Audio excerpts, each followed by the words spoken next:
ناظرین السلام علیکم، میں مشاہد حسین پاشا پھر آپ کے سامنے حاضر ہوں اپنے اس شو میں جس کا عنوان ہے آتنکواد کا ورودھ۔ آتنکواد کا نام ذہن میں آتے ہی بہت سارے سوال ہمارے ذہن میں آ جاتے ہیں۔ کئی سارے برننگ ایشوز پر بات کرنے کے لیے آج ہمارے بیچ اسٹوڈیو میں موجود ہیں جناب شیخ ارشد بشیر مدنی۔ السلام علیکم۔ وعلیکم السلام ورحمۃ اللہ وبرکاتہ۔ شیخ صاحب، آپ کا اسٹوڈیو میں تہہ دل سے استقبال ہے، خیر مقدم ہے۔ ناظرین، گزشتہ ایپیسوڈ میں ہم نے قرآن کے حوالے سے انسانی زندگی کی اہمیت کو جاننے کی کوشش کی تھی، جہاد کیا ہے اور اس کے اصل معنی کیا ہیں، شیخ صاحب نے اس پر روشنی ڈالی تھی۔ آج ہم شیخ صاحب سے اسی بات کو آگے بڑھاتے ہوئے بات کرتے ہیں۔ شیخ صاحب، میرا آپ سے اگلا سوال ہے کہ کیا مسلم اور غیر مسلم ایک ساتھ رہ سکتے ہیں؟ نبی صلی اللہ علیہ وسلم کی سیرت پڑھیں گے تو جواب مل جائے گا۔ نبی اکرم صلی اللہ علیہ وسلم مدینہ میں تھے، آپ حاکم تھے، جوڈیشل پاور تھا، اس کے باوجود بھی نبی اکرم صلی اللہ علیہ وسلم نے یہ نہیں کہا کہ ہمارے علاوہ کوئی بھی مدینے میں نہ رہنا چاہیے، بلکہ نبی اکرم صلی اللہ علیہ وسلم وہاں پر رہنے والے یہودی تھے، بنو قریظہ، بنو قینقاع، بنو نذیر، آپ نے معاہدہ کر کے جینے کا طریقہ بتایا، کیونکہ نبی صلی اللہ علیہ وسلم سے پہلے حالات کیسے ہو گئے تھے کہ کسرا کے ایریا میں قیصر کے لوگ نہیں رہ سکتے، قیصر کے ایریا میں کسرا کے لوگ نہیں رہ سکتے، یعنی ایک دوسرے کو برداشت کرنا، ڈفرینس آف اوپینین ہوتے ہوئے، الگ الگ رائے ہوتے ہوئے بھی ایک ایریا میں رہنا بہت مشکل ہو جا رہا تھا۔ لیکن نبی اکرم صلی اللہ علیہ وسلم نے آ کر بہت ہی درمیانی راہ اپنے بتلائی، کہا کہ دین کے معاملے میں کمپرومائز نہیں ہو سکتا، لکم دینکم ولی دین، آپ کا دین آپ کو پیارا، ہمارا دین ہم کو پیارا۔ لیکن اس کا مطلب یہ نہیں ہے کہ ہم دنیاوی اعتبار سے بھی نہ ملیں، دینی اعتبار سے ہر ایک کو یہ رائٹ ہے کہ آدمی اپنے دین پر چلے، لیکن کسی کو زبردستی کر کے اپنے دین کو منوا تو نہیں سکتا، تو لہٰذا آپ اپنے دین پر رہ سکتے ہیں، لیکن دنیاوی اعتبار سے ہم معاملات کر سکتے ہیں، تعلقات رکھ سکتے ہیں، ایک دوسرے کی ہمدردی کر سکتے ہیں۔ ہو سکتا ہے کہ ہمارے حسن اخلاق کو دیکھ کر وہ ایک مرتبہ تو سوچے کہ بھئی آخر اسلام میں ہے کیا جس کی وجہ سے ہو سکتا وہ بھی جہنم سے بچ جائے۔ تو اسلام میں دینی اعتبار سے کوئی کمپرومائز نہیں ہو سکتا، لیکن دنیاوی اعتبار سے بہت کچھ رواداری برتی جا سکتی ہے، تعلقات برتے آ سکتے ہیں۔ ایک طرف کمپرومائز کر لیتے ہیں کچھ لوگ ریلیجن کے اوپر، دوسری طرف کیا ہوتا ہے جیسے قیصر کے ایریا میں کسرا کے لوگ نہیں، کسرا کے ایریا میں قیصر کے لوگ نہیں، لیکن درمیانی ایک راہ ہوتی ہے۔ تو نبی اکرم صلی اللہ علیہ وسلم نے وہ راہ بتلائی، آج اسی راہ کو یو این کے چارٹر میں یہ بتایا گیا، اور دنیا کے جتنے بھی ممالک ہیں جہاں پر بھی ڈیموکریسی پائی جاتی ہے، اس میں سے چند جو قانون ہیں، پورے قانون کے بات کر رہا ہوں، چند قانون نبی صلی اللہ علیہ وسلم کی سیرت کو سامنے رکھ کر آج پوری دنیا میں لوگ چل رہے ہیں اور فائدہ اٹھا رہے ہیں لوگ۔ کیسے کہ بھئی جیسے کہ آرٹیکل نمبر 25A میں بھی لکھا ہوا ہندوستان کے کانسٹیٹیوشن میں کہ ہر کوئی ہندوستان میں آزادی کے ساتھ اپنے ریلیجن پر عمل کر سکتا ہے اور اس کا پرچار بھی کر سکتا ہے، لیکن کسی پر زبردستی نہیں کر سکتا۔ یہی تو قرآن مجید میں بتایا گیا کہ آپ اپنا ریلیجن بتا سکتے ہیں، اپنے ریلیجن کی تبلیغ کر سکتے اسلام کے بارے میں، لیکن آپ لا اکراہ فی الدین، کسی کو زبردستی کر کے کلمہ نہیں پڑھا سکتے۔ یہ بات جو آپ کہہ رہے ہیں یہ ہندوستان میں ہندو اور مسلمانوں کے بیچ بھی لاگو ہوتی ہے؟ ہندوستان اور مسلمان ہم جہاں پر کیا ہے پلیس آف ایگریمنٹ ہے، تو نبی اکرم صلی اللہ علیہ وسلم نے کیا ارشاد فرمایا، من قتل معاہدا لم یرہ رائحۃ الجنہ، یعنی نبی صلی اللہ علیہ وسلم مدینہ میں آپ نے جو بتایا وہ ہمارے لیے اسوہ ہے، نمونہ ہے، آپ نے ڈیمو دیا کہ کیسے رہنا ہے مل کر، کیسے جو دنیاوی اعتبار سے ہم مل جل کر رہ سکتے ہیں۔ ایک ڈیمو دینے کے بعد، ڈیمو کیوں دیا تھا؟ تاکہ اس کو دیکھ کر فالو کیا جائے، وہ مثال بن سکے۔ نبی صلی اللہ علیہ وسلم ہمارے لیے مثال ہے، وہ ہمارے رسول ہیں، وہ ہمارے لیے اسوہ ہے۔ تو دنیا میں ہر اس جگہ پر جہاں کہیں پر بھی الگ الگ ریلیجن کے لوگ پائے جاتے ہیں، تو وہاں پر معصوموں کو ستانا یا معصوموں کی جان لینا نہیں ہے، بلکہ ہم یہ طریقہ اپنائیں گے کہ ہم مل جل کر رہیں گے، دین کے مسئلے میں کوئی کمپرومائز نہیں ہوگا، دنیا اعتبار سے ہم اچھے تعلقات رکھیں گے۔ ہو سکتا ہے کہ ہمارے حسن اخلاق کو دیکھ کر سامنے والا بھی جہنم سے بچنے کی فکر کرے اور اسلام قبول کر لے، بلکہ اسلام میں یہاں تک رواداری ہے، ایک ملک میں الگ الگ ریلیجن کے لوگ رہنے کے اور برداشت کرنے کی جو میں بات کر رہا ہوں دنیاوی اعتبار سے، ایک گھر کے اندر کبھی ایسا ہوتا ہے جیسا کہ سورہ لقمان سورہ نمبر 31 کے آیت نمبر 15 میں اللہ تعالیٰ کیا ارشاد فرما رہے ہیں؟ اگر ماں باپ تم کو شرک کرائے تو بیٹوں سے کہا جا رہا ہے کہ تم ماں باپ کی اطاعت مت کرو. یعنی کیا بتایا جا رہا؟ ماں باپ کا ریلیجن الگ ہے، بچوں کا ریلیجن الگ ہے. یعنی ایک گھر میں دو ریلیجن والے بھی رہ سکتے ہیں. کیا کہہ رہے ہیں؟ فَلَا تُطِعْهُمَا، تم دین کے مسئلے میں جو غلط وہ راستہ بتا رہے اس میں تم اطاعت مت کرو. وَصَاحِبْهُمَا فِي الدُّنْيَا مَعْرُوفًا، لیکن دنیاوی معاملات میں تم ان کا احترام کرو، ان کی خدمت کرو، ان کے ساتھ حسن سلوک کرو، اچھا سلوک کرو. ہو سکتا ہے تمہارے اچھے سلوک کو دیکھ کر تمہارے ماں باپ اگر شرک اور کفر کے راستے میں جا چکے ہوں، ہو سکتا ہے کہ وہ اچھے راستے پر واپس آ جائے. تو اس سے کیا پتا چلا ایک گھر میں بھی کبھی دو ڈفرینس آف اوپینین والے بھی رہ سکتے.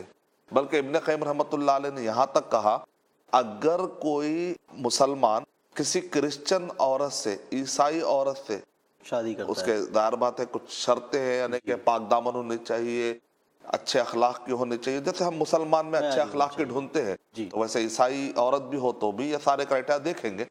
تو کہہ رہے ہیں کہ اگر کوئی مسلمان مرد کسی عیسائی عورت سے شادی کر لیتا ہے تو شادی کرنے کا زبردستی کر کے اس کو کلمہ نہیں پڑھا سکتے. اور دوسرا یہ ہے کہ اگر وہ عورت کہہ رہی ہے کہ مجھے چرچ جانا ہے تو یہ مسلمان کی ذمہ داری ہے کہ اس کو چرچ تک بھی چھوڑ کر آئے، اس کی حفاظت کرے. راستے میں ہو سکتا ہے اس کا کوئی ہراس کرے تو یہ مسلمان کی ذمہ داری ہے. یعنی کون سا ریلیجن ہے جو اتنے زیادہ رواداری کی بات کرتا ہے؟ کوئی نہیں ہے. تو اس کا مطلب ہے کہ اسلام ایک بیلنس تصور دیتا ہے کہ مل جل کر رہ سکتے ہیں، لیکن ملنے جلنے کا مطلب یہ نہیں ہے کہ 2+2 5 بھی کہہ لیں آپ، 2+2 4 بھی کہہ لیں، 2+3 بھی کہہ لیں. نہیں، جو کیلکولیشن ہے، جو رولز ہے وہ نہیں توڑے جا سکتے. ہم کہیں گے ہاں، ہم یہ کہیں گے 2+2 4 ہی ہوگا. میرا ایک سوال ہے کہ اسلام میں سب سے کم ایمان کا درجہ کیا ہے؟ دیکھیں صحیح مسلم حدیث نمبر 177 میں بتایا گیا کہ من رعا منکم منکرا فلیغیرہ بیدہ. اگر ہمارے بس میں ہو اور ہم دیکھ رہے کہ شرک ہو رہا ہو، کفر ہو رہا ہو، بدعت ہو رہی ہو، کوئی حرام کام ہو رہا ہے، اگر ہمارے پاس طاقت ہے تو ہم ہاتھ سے ہٹا دیں گے. اب ظاہر بات ہے ہندوستان یا کسی بھی ایسے ملک میں عام آدمی اپنے ہاتھ میں قانون تو نہیں لے سکتا، لیکن اپنے بچے کو اگر بچہ نافرمانی کر رہا ہے، بچہ غلط راستے پہ جا رہا ہے تو باپ کے ہاتھ میں اتنا کنٹرول تو ہوتا ہے کہ اپنے بچے کو ہاتھ سے روک سکے، سمجھا سکے. لیکن سوسائٹی میں جا کر ہم دوسروں کو تو روک نہیں سکتے، قانون کو اپنے ہاتھ میں لے نہیں سکتے. لیکن کسی اسلامی حکومت میں وقت کا حاکم تو کنٹرول کر سکتا ہے، جوڈیشل پاور کے ذریعے سے بھی لوگوں کو برائی سے روک سکتا ہے. تو سب سے پاورفل طریقہ یہ ہے کہ ہاتھ سے برائی کو روکے. اگر استطاعت نہ ہو ہاتھ سے روکنے کی، اس سے بڑا فتنہ آنے کا چانس ہو تو کیا ہے کم سے کم زبان سے کہہ دے بھائی یہ برا کام ہے، اس سے دور رہو. کبھی بولنے سے بھی بعض اوقات بہت بڑا منکر آ جاتا ہے، تو ایسے وقت پر برائی کو زبان سے نہیں ٹوکنا چاہیے بلکہ خاموشی اختیار کرتے ہوئے دل میں برا جاننا چاہیے کم سے کم. تو یہ سب سے کمزور ایمان والا حصہ ہے کہ آدمی اتنا مجبور کر لے کہ اچھی بات بھی نہ کہہ سک رہا ہو تو یہ کوئی اچھی کنڈیشن نہیں ہے. تو آدمی کو چاہیے کہ اپنے کنڈیشن کو آپریٹ کرے. لیکن ایک آدمی اگر دل میں بھی برا نہیں جان رہا ہے تو اس کے ایمان کی پھر خیر نہیں. اللہ حفاظت فرمائے. ایک اور سوال ہے میرا، کیا قرآن کے حوالے سے آپ بتانا چاہیں گے کہ اسلام لوگوں کو زبردستی ایمان لانے پر مجبور کرتا ہے؟ قرآن مجید سورہ بقرہ سورہ نمبر 2 کی آیت نمبر 256 میں اللہ تعالیٰ ارشاد فرما رہے لا اکراہ فی الدین، زبردستی کر کے کلمہ پڑھانا، دین میں داخل کرنا جائز نہیں ہے کسی کو. جائز نہیں ہے. یہاں پر دین کے معنی ہے جھکانا، یعنی اسلام کی طرف جھکانا زبردستی کر کے. یعنی جب انصار نے اسلام قبول کیا، نبی صلی اللہ علیہ وسلم جب مکے سے مدینہ آئے تو مدینے میں جو انصار تھے انہوں نے اسلام قبول کر لیا، لیکن جو بچے تھے ابھی ان کو اسلام سمجھ میں نہیں آ رہا تھا، چھوٹے جو بچے تھے، تو انصار کیا کر رہے تھے، غصے میں آ کر اپنے بچوں کو زبردستی کر کے کلمہ پڑھانے کی کوشش کر رہے تھے. تو یہ آیت نازل ہوئی کہ یہ بچے جو اب جوانی کی طرف آ رہے ہیں ان کو تم زبردستی اسلام کا زبردستی کے اسلام کی طرف مت لاؤ، کیونکہ زبردستی کر کے اگر کلمہ پڑھا بھی لے تو کیا اسلام میں ایسے کلمے کی گنجائش نہیں؟ کیونکہ کلمہ پڑھا جاتا ہے دل سے، دل سے اگر نہیں پڑھتا ہے تو اس کلمے کی کوئی اہمیت نہیں ہے. تو آدمی کا دل سے تصدیق ہونا ضروری ہے اور آدمی کا اقرار کرنا ضروری ہے. جیسے منافقین تھے، منافقین جو ہے اوپر مانتے تھے لیکن اندر سے مانتے نہیں تھے. تو اسلام میں منافقوں کے ایمان کا کیا حکم ہے؟ ان المنافقین فی الدرک الاسفل من النار، جہنم میں جائیں گے، کیونکہ دل سے ہے ہی نہیں تو فائدہ کیا ہے. ابو طالب دل سے تو مان رہے ہیں میرا بھتیجا جو لایا ہے وہ بہت سچا ریلیجن ہے، لیکن زبان سے لا الہ الا اللہ محمد رسول اللہ نہیں کہہ رہے. اس کا مطلب کیا نکلا کہ زبان سے کہنا بھی ضروری ہے، دل سے ماننا بھی ضروری ہے۔ اگر زبردستی کر کے کلمہ پڑھا بھی لے، دل سے نہ مانے تو فائدہ کیا ہے؟ اے نبی صلی اللہ علیہ وسلم، کیا آپ زبردستی کرے کسی کو کلمہ پڑھا سکتے ہیں؟ نہیں۔ ابو طالب کو نبی صلی اللہ علیہ وسلم کلمہ نہیں پڑھا سکے۔ ہدایت کس کے ہاتھ میں ہے؟ اللہ کے ہاتھ۔ انک لا تہدی من احببت ولکن اللہ یہدی من یشاء۔ آپ جس کو چاہتے ہیں کلمہ نہیں پڑھا سکتے، اللہ جس کو توفیق دیتا ہے تو وہ کلمہ پڑھ لیتا ہے۔ وَقُلِ الْحَقُّ مِن رَبِّكُمْ، سورہ کہف کے اندر ہے، حق تو تمہارے رب کی طرف سے آ گیا ہے۔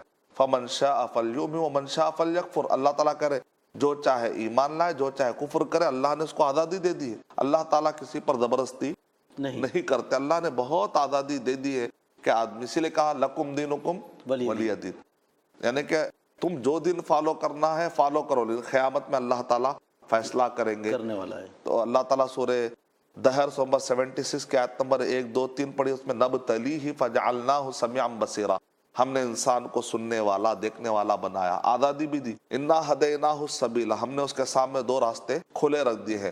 انا ہدیناہ السبیل اما شاکرا و اما کفورا، اب وہ شکر گزاری کا راستہ اختیار کرتا ہے، اچھا بن جاتا ہے تو اس کا فائدہ ہے، اگر وہ ناشکری پنے میں آ کر برے راستے پر جاتا ہے تو اس کا نقصان ہوگا۔ فَمَن يَعْمَلْ مِثْقَالَ ذَرَّةٍ خَيْرًا يَرَهُ وَمَن يَعْمَلْ مِثْقَالَ ذَرَّةٍ شَرًّا يَرَهُ، اچھا کرے گا تو قیامت میں اس کو اچھا بدلہ ملے گا، برا کرے گا تو قیامت میں برا ملے گا۔ مالک یوم الدین، قیامت کے دن کا مالک کون ہے؟ اللہ سبحانہ و تعالیٰ ہے۔ تو اس لحاظ سے اللہ نے پوری آزادی دی ہے، موت حیات سب دی، اللہ تعالیٰ آزادی دی ہے۔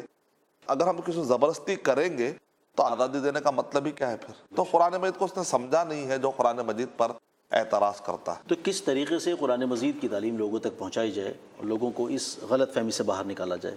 سمپل طریقہ یہ ہے کہ جو ہم ابھی ایپیسوڈ میں کر رہے ہیں، ایک ایک سوال آپ کر رہے ہیں، اس طریقے سے سوال جواب کے انداز میں ہم لوگوں کو سمجھا سکتے ہیں، لوگوں کے سوالات اکٹھا کر کے ان کو تعلیم دی جا سکتی ہے۔ بہتر طریقہ تو یہ ہے کہ ہم جگہ جگہ پر ہر مسلمان کو کم سے کم 2 منٹ اسلام کے بارے میں بتائیں، جو مشہور ٹاپک ہے، جو غلط فہمیاں پھیلی ہوئی، اس کے بارے میں 2 منٹ بولنے کی طاقت پیدا ہونی چاہیے۔ تو اگر ہندوستان میں مان لیجئے کہ اب 125 کروڑ کی آبادی ہے، اس میں 25 کروڑ مسلمان ہیں، یعنی کہ باقی کے اگر ہم کہیں گے کہ 100 کروڑ ہے، یعنی ہر 5واں آدمی مسلمان 5 میں سے 1 آدمی مسلمان ہے، تو ایک مسلمان اگر 4 لوگوں سے غلط فہمی دور کرے گا تو مشہور جو کامن ٹاپکس ہے جس میں غلط فہمی پائی جا رہی ہے، 2 منٹ اگر اسلام کے بارے میں وہ معلوم کر کے رکھ لے تو ایک مسلمان 4 لوگوں کو بتا دے تو انشاءاللہ بڑی آسانی کا ہندوستان 7 بلین میں سے 1 بلین سے زیادہ تو ہندوستان میں رہتے ہیں۔ بے شک۔ اب باقی کے بچے کتنے؟ 6 بلین، 6 بلین، لگ بھگ 6 بلین۔ تو انشاءاللہ دنیا میں ہر جگہ پر آج مسلمانوں کی تعداد لگ بھگ 2 بلین ہے پورے دنیا کے اندر لگ بھگ، باقی کے بچے کتنے؟ 5 بلین۔ تو اس کا مطلب یہ نکلا کہ ہم انشاءاللہ آسانی کے ساتھ اگر بانٹ لیں اپنا کام تو کام آسان ہو جا سکتا ہے۔ کوئی آدمی یہ سوچے اگر وہ بھی کلمہ پڑھے گا پھر وہ بھی جنت میں آ جائے گا تو پھر جنت کم پڑ جائے گی، ایسی بات نہیں ہے۔ اللہ تعالیٰ کے خزانے میں کوئی کمی نہیں ہے۔ آخری جو جنتی داخل ہوگا، بہت بڑی جو جگہ ہے وہ آخری جنتی کی ہے، تو اللہ تعالیٰ کے پاس جگہ ہی کوئی کمی نہیں ہے۔ تو ہم سیلفش نہیں ہو سکتے کہ چلو میں کلمہ پڑھ رہا ہوں، میں نماز پڑھ رہا ہوں، صرف فائدہ میں اٹھاؤں گا، نہیں۔ ایک سچا مسلمان وہ ہوتا ہے، اچھا مسلمان، جو دوسروں کے لیے بھی خیر چاہتا ہے۔ جب ہم کو خیر مل گیا، اچھا راستہ مل گیا، تو ہم کو بھی چاہیے ہم دوسروں کو بھی راستہ بتائیں۔ سورہ آل عمران نمبر 3 کے آیت نمبر 110 میں اللہ تعالیٰ کہہ رہے ہیں کنتم خیر امت اخرجت للناس، تم خیر امت ہو۔ خیر امت کا مطلب ہی ہے اخرجت للناس، لوگوں کے فائدے کی بات کرنا ہے تم کو۔ تم سیلفش نہیں ہو سکتے خالی اپنے فائدے کی بات کرو، اپنے جنت حاصل کرنے کی، جہنم سے بچنے کی نہیں، سب کو جہنم سے بچانے کی۔ دعویٰ کیا ہے؟ Saving humanity from the hell fire, hell fire سے بچانا، انسان کو جہنم سے بچانا، یہ ہے دعویٰ کا مطلب۔ تو اللہ تعالیٰ نے ہم کو قرآن مجید میں اجازت نہیں بلکہ حکم دیا کہ تم دوسروں کو بھی اپنے رب کے راستے کی طرف بلاؤ۔ تو یہ قرآن مجید میں حکم ملتا ہے ہمیں، لیکن ہم زبردستی کر کے نہیں بلا سکتے، بالحکمہ، حکمت کے ساتھ بلائیں گے، قرآن و صحیح حدیث کے طریقے سے بلائیں گے، عقل کا اللہ نے جو استعمال کرنے کا حکم دیا ہے، ہم دیکھیں گے سامنے والے کا ٹائم، اس کی رعایت، اس کا طریقہ، تاکہ وہ آدمی غلط فہمی میں آ کر اسلام سے دور نہ ہو جائے۔ والموعظۃ الحسنہ، بیوٹیفل پریچنگ ہے۔ وجادلہم باللتی ہی احسن، اگر بحث کی نوبت آ جاتی ہے تو بھی اخلاق کے دائرے میں رہ کر بحث کر سکتے ہیں، ہم گالی گلوچ نہیں کر سکتے. بے شک. تو یہ کتنے اچھے تعلیمات ہیں. حضور صلی اللہ علیہ وسلم کی سیرت کے حوالے سے بہت ساری چیزیں ایسی ہیں جنہوں نے اپنی پریکٹیکل لائف میں لوگوں کو وہ چیزیں کر کے بتائیں. ایک میرا اگلا سوال ہے اسی تعلق سے کہ کیا آپ خاص طور پر اس پر روشنی ڈال سکتے ہیں کہ طائف کے موقع پر حضور صلی اللہ علیہ وسلم نے امن اور صبر پر جو مظاہرہ کیا تھا اس کا منظر کیا تھا؟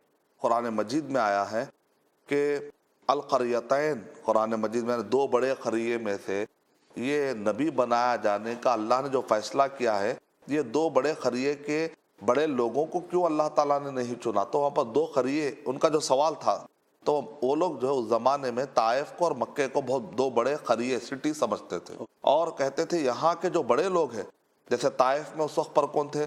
عروہ ابن مسعود. بعد میں انہوں نے اسلام قبول کیا، لیکن اس زمانے میں لوگ کہتے تھے کہ اگر نبی بننا ہے تو عروہ بن مسعود، کیونکہ بڑے خوب روح، بڑے خوبصورت انسان تھے. یہاں پر لوگ سمجھتے تھے کہ یہاں کے جو مالدار ہیں وہ نبی ہونا چاہیے، یہ یتیم بچہ کیسے ہو گیا؟ تو قرآن مجید میں مکہ اور طائف کا ذکر آیا ہے کہ اس زمانے کے لیے بہت بڑے سٹی تھے. تو مکے کے اندر نبی صلی اللہ علیہ وسلم نے کافی تبلیغ کی، کیونکہ نبی صلی اللہ علیہ وسلم جب نبی بنائے گئے تو اس وقت پر آپ کی عمر 40 سال تھی. مکے میں آپ 13 سال تھے، مدینہ طیبہ کے اندر 10 سال تھے. تو جو 13 سال میں جب آخری کا دور آیا تو نبی صلی اللہ علیہ وسلم نے ارادہ کیا کہ مکے میں تو کافی تبلیغ ہو چکی ہے، مکے میں کافی قبیلے تھے، نکلنے میں کافی دیر ہوئی نبی صلی اللہ علیہ وسلم کو مکے سے باہر جانے میں، لیکن آپ نے 13 سال کے آخری میں مدینہ جانے سے پہلے آپ نے ارادہ کر لیا کہ طائف ایک مرتبہ جائیں گے. لیکن نبی صلی اللہ علیہ وسلم جو طائف کی طرف گئے، وہ منظر ہمیں سوچنے پہ مجبور کر دیتا ہے کہ ایک انسان جس کی عمر 51 سے 53 کے درمیان، تصور کریے ایک بڑی عمر کا آدمی ہے. ہم جوانی میں جو ہے چلنا پھرنا پسند نہیں کرتے، لیکن اس بڑی عمر میں نبی صلی اللہ علیہ وسلم کیسا گئے ہوں گے؟ 100 کلومیٹر جانا، 100 کلومیٹر آنا. اور جس وقت پر نبی صلی اللہ علیہ وسلم گئے سخت دھوپ پڑ رہی تھی، اور جو طائف کی جو پہاڑیاں ہیں وہ کئی فٹ اونچائی پر پہاڑ پایا جاتا ہے. تو نبی صلی اللہ علیہ وسلم کیسا گئے ہوں گے؟ اگر سواری سے بھی گئے تو کیسا گئے ہوں گے؟ اس زمانے میں آپ تصور کر سکتے، چلچلاتی دھوپ ہے، ڈیزرٹ ہے، کوئی وسائل نہیں ہے. لیکن نبی صلی اللہ علیہ وسلم کو درد کیا ہے؟ وہاں کے لوگ بھی جہنم سے بچ جائیں، وہاں کے لوگ بھی جہنم سے بچ جائیں. جب نبی صلی اللہ علیہ وسلم جانے 100 کلومیٹر، واپس آنے 100 کلومیٹر، تو نبی صلی اللہ علیہ وسلم جب وہاں پر گئے تو بدلے میں کیا ملا؟ پتھر سے انہوں نے اتنا مارا یہاں تک کہ نبی صلی اللہ علیہ وسلم کا جسم لہو لہان ہو جاتا ہے. اور طائف کے اندر 2 پہاڑ ہے. جب میں طائف گیا تھا تو خاص طور سے میں کار میں سے اتر کے باقاعدہ پہاڑوں کو دیکھ رہا تھا، کیسے پتھریلے پہاڑوں، بتا کے پہاڑیاں، وہ سخت، اگر وہاں پر کوئی آدمی پھسل جائے تو آدمی خود زخمی ہو جائے. تو وہاں پر جانا، وہاں پر رہنا، وہاں پر سے گزرنا بہت مشکل کام ہے. تو نبی اکرم صلی اللہ علیہ وسلم وہاں پر جا کر تبلیغ کرتے، اور وہاں پر نبی صلی اللہ علیہ وسلم کو ذلیل کیا گیا، تکلیف دی گئی اللہ کے خاطر.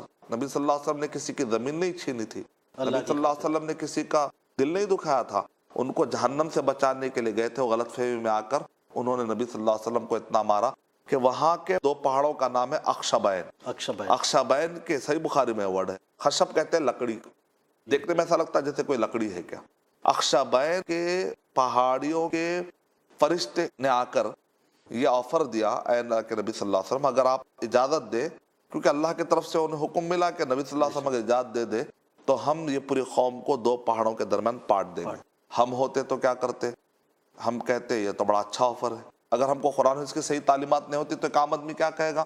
وہ کہے گا انہوں نے مجھے ستا، لہذا ان کو بھی بدلہ لینا چاہیے. ایک آرڈنری انسان کیا کرتا ہے؟ بدلہ لینے کی فکر کرتا ہے. لیکن ایکسٹرا آرڈنری انسان ویسا نہیں کرتا. محمد صلی اللہ علیہ وسلم ایکسٹرا آرڈنری تھے. آپ نے کہا کہ بھئی میرا نقصان تو ہوا ہی ہوا. ایک اورینٹلسٹ کہتا ہے محمد صلی اللہ علیہ وسلم کی زندگی پڑھو گے تو یہ لگے گا کہ وہ اپنے ساتھ سامنے والے کی فکر کر رہے ہیں، کہہ رہے ہیں کہ نہیں مجھے اب بھی امید ہے کہ اللہ ہو سکتا ان کی نسلوں میں سے ایسے لوگوں کو لائے جو ایک اللہ کی عبادت کریں گے، جو توحید کو مانیں گے. تو نبی اکرم صلی اللہ علیہ وسلم نے اس موقع پر آپ نے جو صبر کا مظاہرہ کیا، اس کا فائدہ کیا ہوا جانتے ہیں؟ کہ طائف کے اندر 2 قبیلے تھے، ایک ہے حوازن اور دوسرا ہے ثقیف. ثقیف سے نکلے محمد بن قاسم الثقفی رحمۃ اللہ علیہ. ہندوستان میں جو اسلام پھیلا ہے تو اس کے اندر کون ہے؟ عبد الرحمن الثقفی اور ان کے 2 بھائی، اور اسے محمد بن قاسم. عبد الرحمن الثقفی اور ان کے جو دو بھائی تھے صحابہ تھے. اچھا. تو گجرات کے راستے سے وہ داخل ہوئے ہندوستان میں، اور ہندوستان میں اسلام صحابہ کے زمانے پھیلا. پھر تابعین کے بعد کے زمانے میں محمد بن قاسم رحمۃ اللہ علیہ پھر ہندوستان میں سندھ کے راستے سے آئے. یہ دونوں کے ذریعے سے ہندوستان میں کافی اسلام پھیلا. تو آج 25 کروڑ جو ہندوستان میں آپ کو مسلمان نظر آ رہے ہیں، یہ 25 کروڑ جو مسلمان ہوئے، اس کے پیچھے کون ہے؟ تو ہم کہیں گے محمد بن قاسم الثقفی، عبد الرحمن الثقفی. یہ لوگ کہاں سے آئے؟ طائف کے میدان سے آئے. اگر نبی اکرم صلی اللہ علیہ وسلم اس وقت پر ان کو معاف نہیں کرتے تو وہاں سے وہ دائی نہیں نکلتے تھے. وہ دائی نہیں نکلتے تو شاید ہندوستان میں اسلام پہنچنے میں. تو نبی صلی اللہ علیہ وسلم کا وہ صبر آج ہمارے اوپر احسان ہے. ہم کو یہ کہہ رہا ہے کہ تم بھی نکلو اور لوگوں کو جہنم سے بچانے کی فکر کرو، صبر کرو، اور لوگوں کو صحیح اسلام کیا ہے بتا دو. شکریہ شیخ صاحب، بہت بہت شکریہ. جس طریقے سے آپ نے اس تمام مسئلے پر روشنی ڈالی کہ کس طریقے سے مسلم اور غیر مسلم ساتھ رہ سکتے ہیں، کس طریقے سے سب سے کم درجے والا انسان ایمان میں داخل ہو سکتا ہے، یا کس طریقے سے قرآن کے حوالے سے آپ نے بتایا کہ زبردستی ایمان لانے پر کبھی کسی کو مجبور نہیں کیا گیا اسلام کی طرف سے. تو ناظرین، آج کے اس ایپیسوڈ میں بس اتنا ہی. اگلے ایپیسوڈ میں پھر آپ سے ایک ملاقات ہوگی. تب تک کے لیے اللہ حافظ. السلام علیکم. السلام علیکم ورحمۃ اللہ وبرکاتہ.